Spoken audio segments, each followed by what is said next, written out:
My name is Ryan, and welcome to the Tabletop Travel Guide, the podcast where we explore fictional worlds and civilizations right from the comfort of our own table. Tyler and Sam are doing great. I am solo for this little experimental episode. So sit back, enjoy, or maybe don't enjoy, maybe you hate the sound of my voice. But today we are going to take a little separate side path into Adamantine. Adamantine. In Pathfinder, it is one of the strongest, most durable, and most coveted metals in all of Golarion. We talked a bit about it in episode 26 with Numeria. But what is adamantine? In Golarion, it's a really hard metal. Specifically, according to the wiki, the most common of the incredibly rare sky metals known for its incredible hardness, strength, and ability to hold an edge. But surely adamantine isn't something that was created by Paizo out of thin air, right? For this weird side episode of the Tabletop Travel Guide, we expand our table past the boundaries of Golarion and explore the origins, history, and cultural aspects of adamantine. And then, of course, we'll bring it back to Golarion. Adamantine as a concept goes back much further than tabletop RPGs. Its foundation is rooted in the Greek word adamus, the Greek word for indestructible. This legacy lives on today outside of adamantine, as the English word for diamond is derived from adamus by ways of Latin's demus, diamus, and French diamant. It's thought, though, that the Greeks used it more as a description for the hardest thing known to them, rather than as a pure descriptor of diamond. The Greeks didn't just create the root word, they also used it in their own mythologies and stories. The oldest referenced adamant, at least that I could find, as a metallic substance is from the Greek tragedy Prometheus Bound. Before we dive into a little bit of text, though, let's get a little bit of context. The play, Prometheus Bound, starts shortly after the overthrow of Kronos, the leader of the Titans. Zeus, the leader of the new gods, is the person who did the overthrowing, and we have Prometheus, a Titan, who sided with Zeus. Prometheus hears of Zeus's plan post this revolt. Zeus plans to destroy humanity and replace all of them with something else. It's not entirely clear what that replacement would be. In an act of defiance, Prometheus decides to help humanity by teaching them about fire and the arts. The story features other Greek favorites as well, such as Kratos, Bia, and important to our discussion, Hephaestus. Hephaestus, for those who don't really know a ton about their Greek history or Greek mythology, is the god of the forge, is ordered to craft unbreakable chains and bind Prometheus to a mountain. Kratos gives Hephaestus these orders. Now we have journeyed to a spot of earth, remote, the Scythian wild, a waste untrod. And now, Hephaestus, thou must execute the task our father laid on thee, and fetter this malefactor to the jagged rocks, in adamantine bonds infrangible. For thine own bosom of all forging fire, he stole and gave to the mortals trespass grave, for which the gods have called him to account, that he may learn to bear Zeus's tyranny, and cease to play the lover of mankind. So Hephaestus has to make these chains, right? Kratos is mad, Zeus told him to be mad, and they're going to bind him to the mountain. This isn't the only mention of adamantine in Greek mythology either. Everyone knows about Medusa, the woman with snake hair who can turn people to stone with only a glance. When the Greek hero Perseus is given the task of obtaining the head of Medusa, he of course grabs for a mythical sword, magical swords are great, called harp. The blade is rumored to be made of adamantine, so sharp it can cut through anything. Coupled with the shield of Athena, Perseus goes in and beheads Medusa, and makes his escape with Hermes' winged boots and Hades' helmet of invisibility. Clearly, Hermes was a well-equipped adventurer. Magical weapons, magical armor probably would fit pretty well in a modern TTRPG party. Even beyond mythology, adamantine pops up in the more serious writings of Greek philosophers. In The Republic by Plato, Plato makes reference to the importance of an unbreakable faith in truth and right. A man must take with him into the world below an adamantine faith in truth and right, that thereto he may be unfazzled by the desire of wealth or the other allurements of evil, lest, coming upon tyrannies and similar villainies, he do irremediable wrongs to others and suffer yet worse himself. but let him know how to choose the mean and avoid the extremes of either side, as far as possible, not only in this life, but in all that is which to come. For it is the way of happiness. Plato is clearly saying he thinks people should have that core, unshakable faith, right? The Adamantine faith. Given the Romans' obsession with Greek culture and Greek history, it should be no surprise that the Greeks' use of adamant carried over to a similar usage in the Roman world. In the Aeneid, a Roman tragedy, the author Virgil tells the story of a Trojan, Aeneas, who fled the fall of Troy and traveled to Italy. One part epic story and one part piece of Roman propaganda, the Aeneid is a 500-page epic that is one of the most revered works in Latin literature. In the story, Aeneas finds himself visiting the deepest part of the underworld, Tartarus. It is a place where the gods lock up their mortal enemies, including the Titans we mentioned earlier, that Zeus overthrew. When walking towards the gates of Tartarus, Aeneas takes in this entire view. From the Aeneid. Suddenly, Aeneas looks back, and under a cliff on the left sees a broad castle, girt with triple wall and encircled with a rushing flood of torrent flames. Tartar and Phlegethon, one of the 5 flaming infernal rivers, that rolls along the thundering rocks. In front stands a huge gate and pillars of solid adamant that no might of man, nay, not even the sons of heaven, could uproot in war. There stands an iron tower, soaring high, and Tisiphone, one of the goddesses of vengeance, sitting girt with bloody pall, keeps sleepless watch over the portal day and night. From it are heard groans, the sounds of the savage lash, the clank of iron, and the dragging of chains. Pretty awesome scene. Again, emphasizing the unbreakable, the imposing impossibility of that castle, of the entirety of the gates of Tartarus, of the underworld. Skipping forward then to the 1600s, the English poet John Milton wrote his own epic poem, named Paradise Lost. Inspired by the Aeneid and other stories of antiquity, it recounts the story of Adam and Eve's temptation in the Garden of Eden, along with all the metaphysical and theoretical themes that follow such a topic. Milton, of course, was also a big fan of adamant, and it appeared 8 times throughout his own manuscript. Now, I'm not going to read every single quote. I'll give you a couple highlights here. In Book 1, he talks about Satan being thrown into bottomless perdition, there to dwell in adamantine chains and penal fire. My personal favorite, in Book 6, Satan is described as armed in adamant and gold, his shield of 10-fold adamant, and the armor worn by the angels, adamantine.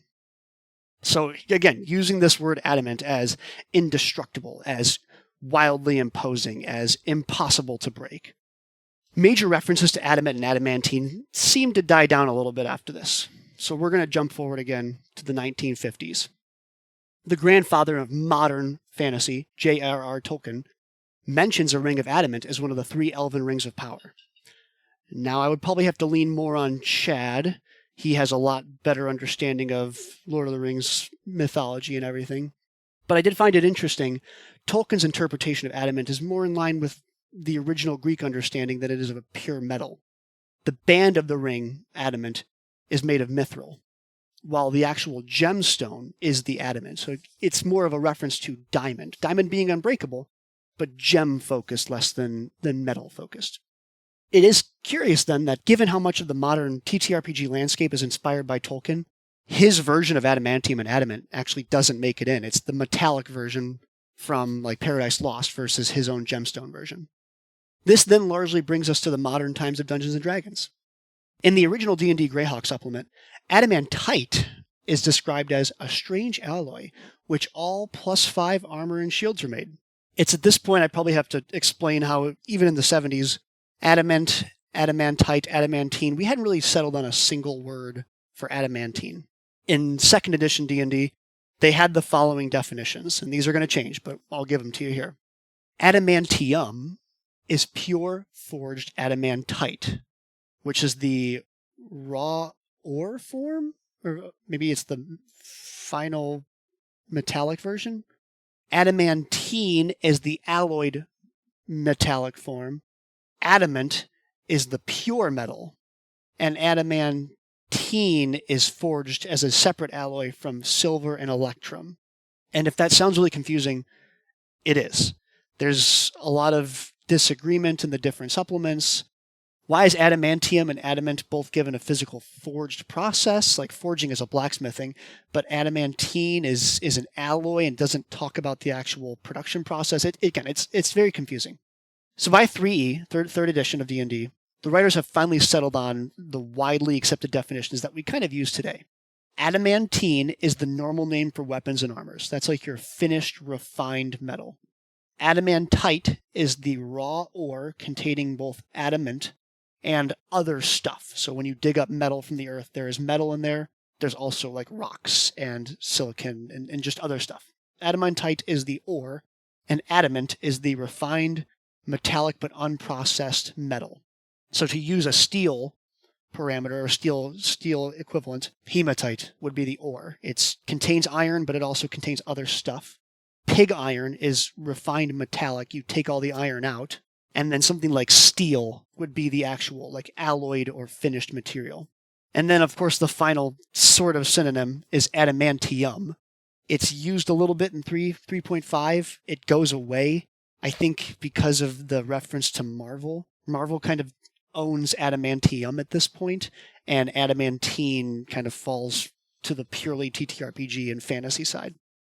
As much as I also like the term sky metal, it appears Paizo did not invent that idea either. As of 3.5, adamantite is found either from meteorites coming in from space or in magical ore veins as a result of high concentrations of magic. So it seems like it's something that's mystical from space, or it's an abomination or an aberration of high concentrations of magic. But I do love that Paizo kind of ran with the idea of space metal and gave that as adamantine's niche. They also created all the additional sky metals and explained that as, yes, these metals come from space. There's multiple things in these meteorites when they impact Golarion, and it's all kinds of cool stuff from space. So focusing purely on Golarion, once again, what does adamantine actually get you? We're in 2nd edition now. Mechanically, it's a bit underwhelming, to be honest. Adamantine weapons are level 11 and 17 items. Armor is level 12 and 19 for standard and high grade. Standard and high grade, they just give you different numbers for hardness and hit points for the item. So standard gives you X, and high grade gives you X plus 50% or something. Adamantine armor gives you nothing special. It's just high hit point, high hardness armor. Adamantine weapons give you a little bit more. They have a special ability. They treat anything they hit as 1/2 hardness. So kind of leaning into that extreme sharpness of adamantine, it can cut through almost anything. As a GM, I would kind of classify them as nice bonus items, but they're far from being like a mandatory, you have to have this as a player. It's a nice, cool thing. There's some good flavor, especially like the black armor always looks really, really cool, but no one's leaning on this and saying you need to have adamantine armor to be viable and high level. Beyond just the mundane player and mechanical advantages, though, there are also some famous adamantine weapons in Golarion lore. The first one we have is the Executioner's Hand. It's a weapon first created by Taldan mages for public executions, specifically beheadings. Again, leaning into that sharpness. Seeing its extreme efficiency, though, and Vorpal abilities, it can cut through anything, it has since been copied by others and can be found rarely in multiple locations of Golarion. So it's not a single one-off artifact. There are multiple Executioner's Hands floating around Golarion now. Next, we have the Bound Blade of Zon-Kuthon. As the story goes, a blue dragon devotee of Zon-Kuthon named Kazavan was killed at Scarwall in the hold of Belkzen. I think we've talked a little bit about Kazavan previously. Those that killed the dragon dismembered it, but found that the dismembered pieces were trying to magically pull themselves back towards each other to recreate Kazavan. Of course, the people who killed the dragon were not going to let this happen, so they took the pieces of Kazavan and they scattered him all across Golarion. Kazavan's claws, specifically, were taken by Roanda, a paladin of Abadar, into far southern Garund. When she was told that her death was approaching by the Herald of Abadar, she imprisoned the claws in a coffin made of steel and gold. She put the claws in the coffin. She then poured liquid gold around the claws, filling the coffin, and wrapped the coffin with adamantine chains that she herself forged. She then buried the coffin in a random cave and set herself next to it as its eternal guardian. Years later, a choker, a monster from the Darklands, stumbled upon the scene. But instead of finding a living paladin and a golden coffin, it found a pile of bones and an awesome adamantine bastard sword encased in chains. So the coffin somehow transmuted into an adamantine sword.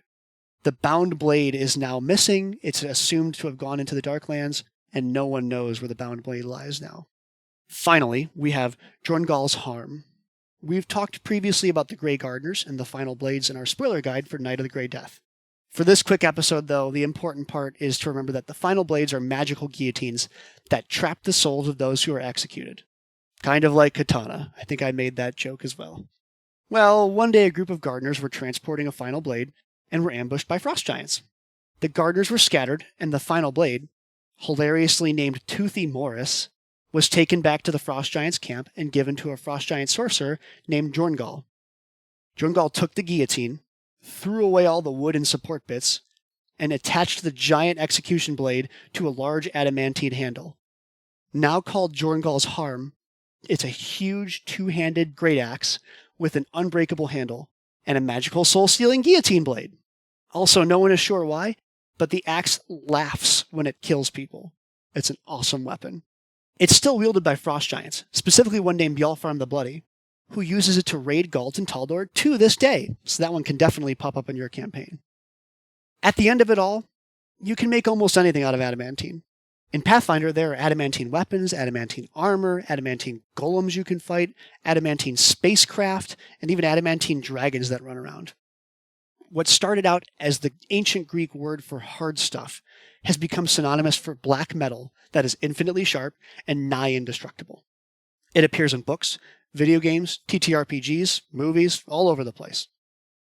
It seems like the idea of an invincible metal is almost hardwired into humans. Lots of historical cultures, they all have this idea of like the invincible metal. It's my hope then that the next time your character grabs their adamantine sword and ventures forth to slay their greatest rival, know that that character is following in the footsteps of some of the greatest heroes and villains in history. Thank you again for listening with me for this little experimental solo episode of the Tabletop Travel Guide. Maybe one day we'll reach the solo narration podcast amazing greats of like Mike Duncan or Dan Carlin. Probably not. I think they do an amazing job. I'm nowhere close to that. But either way, if you enjoyed this type of content, let me know. There's easily enough to do something similar for Mithril if people are interested. And there's, of course, other things all over the place. We can take some more deep dives that also have real-world tangents. If you'd like to support the show, the biggest thing you can do is recommend it to a friend. But if you want to go further, you can support us on Patreon at Tabletop Travel Guide. For our own patrons out there listening, please let me know in the Discord what you think. And if there are other serious solo topics you'd like to hear tackled while Tyler and Sam are away, I can certainly give them a shot. No promises, but this feels like it went okay to me. Anyway, with that, next time will be something completely different. Safe travels, and we'll talk to you next time. Do do do do do do do do do do do do do do.